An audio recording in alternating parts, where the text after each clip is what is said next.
Hello, you guys, and welcome back to the podcast. Today, I'm on my period. You didn't actually need to know that, but you know when you are going through your cycle, or for the women who are like more on the period knowledge train, when you are going through your, is it the luteal phase? The luteal phase? I don't fucking know anything about periods. I do have an episode on this. I did learn a little bit, but like, oh my God, I am not a period whiz, let me tell you. But you know when you're going through that season, it happens every single month to every gal I know, especially you fucking entrepreneurs. You go through the season and there's like 3 or 4 days where you're like, what am I doing? Like, what am I doing? What am I thinking? What am I feeling? Like, is this working? Is this not? And this is actually a conversation I typically have with like my own mentors. And I was like, what would it look like to hop on the podcast and have this conversation with you today as if like literally you were my own coach and you could hear me process and talk through things, the questions I would ask, the feedback that I would expect to receive, the feedback I would give to clients when we are in that day, those couple days, that season of like kind of just questioning what we're doing. And I thought I would give a little bit of context of like where that's coming from today, because for me specifically in business, I have pretty much been like a non-stressed person when it comes to like needing to pivot, needing to change. In fact, I actually was just in St. Louis for a couple days, and I had several clients who were like, the way that you pivot in business gives me so much permission to pivot. And I have always done that. Like if I have any gut feeling that I don't like something, I will pivot immediately. I have no concern about it. I have no question about it. Like I'm pretty solid with just pivoting, changing, whatever. But for some reason this year, I feel like I've had resistance with certain ideas in my business for the very first time. Like I literally just sent a message to one of my coaches and I was like, I just like am struggling with making this decision. And I was like, I've never struggled to make a decision in business. Like I've never questioned anything. In fact, sometimes a mentor will be like, let me know what you decide. And then like, I'm like, oh yeah, launch done, already have 3 people in it. Like we go. And it was kind of a reminder today when I was processing this out loud, and I'll share with you kind of what I was thinking about. But I was really thinking about my fact that like anytime I feel stuck in something, the best way to get out of it is action in some type of way. And so basically what I woke up with this morning and what I've been thinking about for the last couple of days is my vision around offers and supporting clients in 2026 specifically. And I want to give like a little bit of context of why this has been such a heavy topic, because I know for a lot of you guys, your offer suites are like stuffed. Like it's like literally that motherfucking stuffed Oreo. Like, you know, when you see it and it looks really good on the packaging and you're like, oh my God, doubled stuff. Like who doesn't want more filling? But then you eat into it and it just like kind of tastes like, I don't even know, like processed vanilla. I don't know. It's just like, it's not good, right? The traditional, simple, lean Oreo is the best Oreo. In fact, the Halloween ones are actually the best because like, oh my God, what an amazing concept. But the regular Oreo is superior, right? It's easier. It's like the perfect amount of everything. But you eat the double stuffed Oreo and you think that more is better of the good stuff, and you just like end up realizing it's not better. I believe the same thing about offer suites. Offer suites are not meant to be overly comprehensive. And unfortunately, the women that are selling really complex offer suites are also running ads and also have massive audiences. And I'm sorry, I saw someone the other day post like, I have a small audience. And I'm like, bitch, you have 25,000 followers. Like that's not a small audience. A small audience is like 1 or 2K. Big audiences, a lot of social proof. They've been doing this for 5 or 6 years.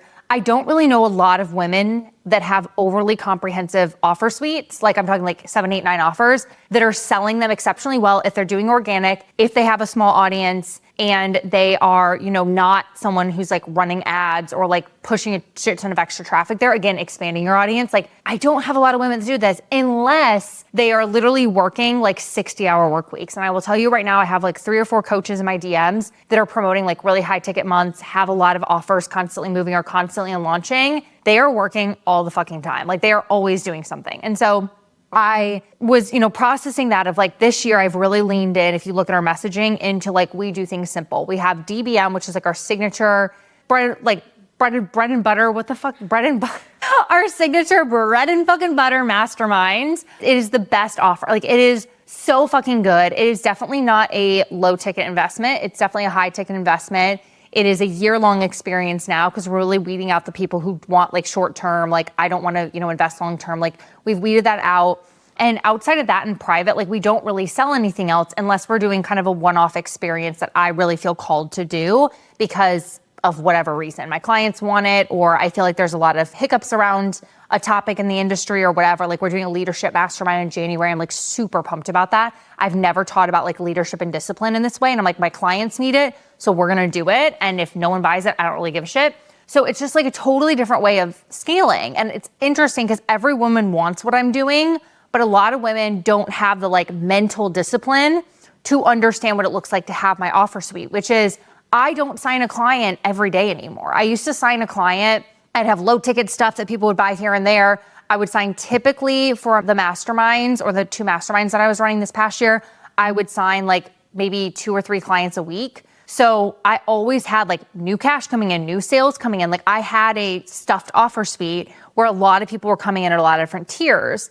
And that was amazing. But then the problem is I want to go so deep with every client that women were paying me like $500 a month. And I was like in private Slack with them. I was like auditing their shit on a day-to-day basis. And I was like, okay, but this is what my like high tier mastermind is. Like what's the difference? Because I can't stop myself. I genuinely cannot stop myself. If you are in a program with me, I'm going to go deep as fuck with you. I'm going to be 3 steps ahead of you. I'm going to be messaging you before you even think about a question in your brain.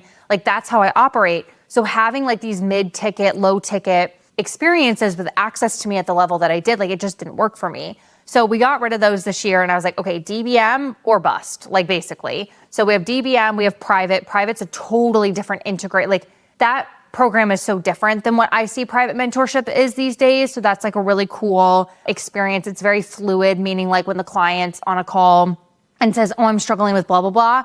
I'll be like, awesome, let's add a 30-minute call to do this. Like it's not like we meet every 2 weeks or we do this. It's so fluid with the client. Like I just really get in the weeds with them. I'm truly like a partner to them, which is why it is the price point that it is. So we have private and then we have DBM. And then that's it. Like we don't really do a lot of low ticket. We don't really do a lot of one-off experiences. We'll probably do like 4 this year. And we're probably gonna get into more events this year. And like, that's it. So it sounds amazing, right? But the problem again is we sign clients a lot less frequently. So like my inner self is just like, okay. Like this is so weird. I'm used to signing like 10K clients like 2 or 3 times a week. And now I'm like signing one big client every like week and a half or 2 weeks. So it's just like a different thing there. So we're working on like, okay, what does it look like to increase the amount of clients we're signing so that we can double revenue, but like we're not doing something lower ticket to do that. We are just signing more clients into DBM while also keeping the space as small as we want it. So like that's a totally new concept. And changing that, we're really trying to figure out what the buyer journey is because we are finding that our audience is buying a little bit differently. So because we're going so much higher up in price point, I'm like, are women going to go from basically no interaction with me to a 10K offer? Yeah, no problem. We were doing that consistently. A 15K offer? Yeah, no problem. 30 or 40K offer? Maybe a little bit different because like that's a very different type of investment. So like, what does that look like? So there's just been kind of all these like moving parts, right? Of what does it look like to scale the business? And one of the things that again, I keep going back to is like, should I have a lower tier, mid-tier something? Like, should I have this like accessible, whether it's a different tier of DBM, so it's like DBM tier 1 and DBM tier 2, is it that we have a completely different mastermind? And every time you guys, I think about doing this, I immediately am like, no, I don't want to do it. But my like brain and my heart are like fighting at each other a little bit. And it's so hard because I'm like, okay, why is this happening? And these are the types of messages that I like send my own like mentors and support of just like, I'm processing this, but like, I don't even know what I'm really asking. And I will say, if you are in a mastermind, please send those types of messages. Like the best questions I get are usually not questions. They're more like just like rambles. I love good rambles. My DBM clients ramble to me all the time. And they're like, I don't have a question. I'm like, nope, I got a question in there. Like, no problem. I think that's so important to have spaces where you can just kind of ramble and share and people can kind of reflect back to you like what you're saying. So I sent this like message to one of my coaches today and just like was like processing this. And what's interesting is I kind of knew the answer before she messaged me back, but a lot of the times, so when I think about like our business, right, we have a 6-part framework of how we scale businesses. Every time I get stuck in a question in my business, I always go back to my framework and I'm like, all right, identity, authority, conversion, delivery, optimization, and innovation. Those are the 6 pillars of scaling a business. When I am stuck in the business, what is the problem? Where does it fall in the business, right? Like what point does it fall in the business? Right now, our goal is we like the offer. So therefore, in the delivery bucket, we're good. I have capacity in that offer. Okay, great. In the delivery bucket, we're good. I want to fill more people on that offer. Okay, great. That is a marketing and authority problem. We're not having a lot of objections in the sales process. Awesome. Thank God. We're not really having a lot of things there. We are having more, I think that less women are reaching out because of like they need a little bit more nurturing. So I'm like, okay, that's an authority sales or authority conversion kind of hybrid issue, meaning my solution needs to fall in the authority sales hybrid. So I can't create a new offer because that's solving a delivery problem. I don't have a delivery problem. You see how like when I think about the business, I look through like those 6 pillars and I'm like, okay, where is the problem? The problem is under the marketing bucket. Therefore, my solution needs to be in the marketing/authority. We call it authority bucket. It can't be a delivery. So whenever you guys are like, oh, I really want to fill this offer more, you automatically, it's like we always solve it with like a delivery. We're like, oh, let's have another offer. But another offer is solving a problem in a different bucket than where the problem existed. Like we're creating a solution in one bucket where the problem exists in another bucket. Like that's how I look at business. And so as I'm like talking to myself and I'm like, okay, I have a authority gap. I have a marketing desire to be like, how do we, because I got rid of some people in DBM. We've kind of like leaned it down to like our core people. I'm like fucking obsessed with it right now. I'm loving it more than anything. I'm like, all right, if we wanted to sign 10 more women of that caliber, those types of women, I don't need to do that with a different offer. Like I need to do that with my same offer. See, I've just solved my own fucking problem. However, when I think about that of like, okay, so that's a marketing gap of like, do we need to increase the marketing? I'm like, no, well, we're calling in the right people. But I think that there's like lurkers, right? That doesn't mean that there's a marketing problem necessarily. I actually see that more as a conversion gap of there are a buying process that people are trying to go through that I am not allowing them to go through as seamlessly. So my thought process is it's a hybrid of the two, meaning could I change the buying process to get more people primed and prepped and ready to buy? Because again, are people going to go straight into a multiple 5-figure offer? Yes, some, but I think there are a lot of people who have been burned and feel like they need a little bit of nurturing. So could I nurture them a little bit more intentionally? So I'm like, okay, 2 thoughts on that. We already have, what nurturing platforms do we already have in place? That's my first thought, the podcast. Now, is the podcast tied to By the Blazer? No, it's in its own separate category, but like, could we bring the podcast into By the Blazer marketing more to give people a longer form outlet to see how I coach? Okay, easiest low-hanging fruit. Again, with my decision-making, I always go like low-hanging fruit, second tier of low-hanging fruit, and then like the hardest situation. So lowest hanging fruit, podcast, bringing that into By the Blazer marketing. Done, easy, check, great. So that was a quick win. The second easiest thing is, could I have some quick, like easy, digestible, low ticket things that people could purchase if they need to kind of test out my marketing? And I was like, all right, that's the second easiest thing to control. So I was like, all right, that's done. We literally just created a masterclass this morning. We're going to post it live for this week. Done. So I'm like, awesome. That's something that's like a main transformation that I solve, a highly in-demand thing that I think I can bring to the forefront. That's like a very commonly asked question. So I was like, that's awesome. Going to do that. The hardest opportunity falls under like then marketing and like testing out marketing. And so then what I did is I looked at our data and analytics and I was like, all right, these are the pieces of content that are doing well. These are the days that people inquired. What common themes do I have? And those are some shifts that I can make. Now, I have the least amount of control there because I have the least amount of knowledge of, that's all hypothesis. Like marketing is all a hypothesis. Don't let anyone tell you like everything's so predictable. Like there is a little bit of a guessing game in marketing. So the first one is the easiest because I'm like, okay, done. The second one's a little bit harder, but I still feel like I have control in it. And the third one is where I have the least amount of control. And that's how I make decisions in the business. And so now I've gone from, I'm sitting with this heaviness, I'm sitting with this thing into, all right, I was sitting with this heaviness. I'm now solving the problem in the correct bucket, meaning I'm going to actually be able to come up with a solution versus sitting in heaviness. And I also did it through my like triage process of how I make decisions always, which is start with where you have the most control, then start where you have the second most control, then you go to where you have the least amount of control, which is how we then created 3 tiers of solving a problem. And that's how I kind of look at it. And that's why like this morning, as I'm sitting with this heaviness, even though my gut is still like, oh, this would be so much easier, or like so many people would totally buy this offer right now. I'm like, is that in alignment with the biggest vision of the business, which is I want to have 25 women in DBM. I want them to be the most insane, lightning speed movers, executors, most collaborative, badass women in the world. Like, okay, those are the women that are coming into my space now. I don't need to change the offer. The offer is amazing. In fact, I actually am probably going to raise the price and go deeper with these women. So the offer is fantastic. People want the offer. I don't have an offer gap. I just need to change the way I'm marketing and selling and making it seamless for women to come into this offer who are not the driver buyers, the like highly analytical buyers that I typically work with. They're a little bit more of my feelers that have to really experience my work. And that's no problem. That means that I'm actually selling 50% of my audience right now. I'm selling more of my analytical driver buyers. My emotional buyers, I think, are feeling like they need a little bit more touch point with me. Therefore, I need to consider that in the sales process done. And I also need to think about that from a marketing process. And that's going to come from them actually experiencing like the depth of my work. So again, podcast coming in, great way to experience depth, and also the changes in marketing and things, a great way to experience depth, and then also low ticket masterclasses. So it solves that problem so intentionally. And then when you think about it that way, you're like, wait a second, it's actually very easy to solve problems in business. And so one of my favorite things about our DBM framework, which is called Disruptive Brand Method, those 6 pillars is that when you think about business, I now have a like foolproof way. Why don't I know how to talk today? Foolproof way. Foolproof way?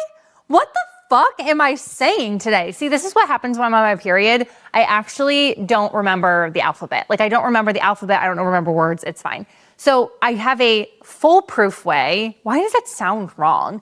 Of solving problems in business. I'm like, all right, let's go to the pillars. If we have a momentum issue, meaning we need to get things moving, we look at authority, conversion, delivery. Those are the momentum pillars. If I feel like those are solid, I just want to take them up a notch. That's where the identity piece comes in and the optimization piece comes in. And then innovation is kind of this like continuous circle of refinement and elevation, which I'm kind of always in. And I'm like, done.